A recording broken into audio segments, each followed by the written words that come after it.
deep beneath the scorched crust of a world long abandoned by hope, where the skies weep ash and the rivers run black with forgotten dreams. There exists a legend not carved in stone but forged in fire, Fighter Jat the Beast, a warrior whose name echoes through the ruins like thunder through a hollow mountain. But to understand the legend, one must first descend into the labyrinth of his interior. For Jat the Beast is not merely flesh and bone, he is a living paradox. A storm wrapped in silence, a machine of war haunted by the ghost of compassion. His exterior, scarred and sinewy, armored with the calluses of 1,000 battles, tells only half the truth. The real story pulses within, in the chambers of his heart, the corridors of his mind, and the molten core of his spirit. Born in the smoldering aftermath of the Great Collapse, a cataclysm that shattered nations and rewrote the laws of physics, Jat was not raised in comfort, but in chaos.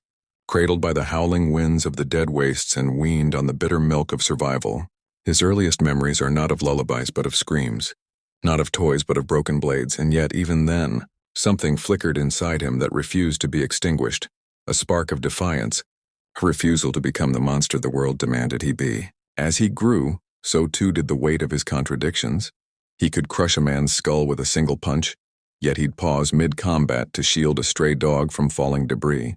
He could stare into the abyss of a rival's eyes without blinking, yet flinch at the memory of his mother's last whisper before the raiders took her. This duality is the engine of his being, the interior architecture that makes him more than a fighter.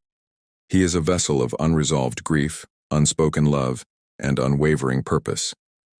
His mind is a fortress of discipline, trained through years of solitary meditation in the Iron Monastery, where monks taught him that true strength lies not in destruction, but in restraint. Every scar on his body is a chapter in a silent autobiography, each one a lesson learned in blood. The gash across his ribs from the duel with Kale the Hollow taught him that pride blinds. The burn on his left palm from the molten arena reminded him that pain is a teacher, not an enemy. The jagged line down his back, inflicted by his own brother in a moment of betrayal, revealed that loyalty is both armor and vulnerability. But it is his heart, beating steadily despite the carnage, that defines him most. Buried beneath layers of tactical calculation and battle-hardened instinct lies a reservoir of empathy so profound it borders on the sacred.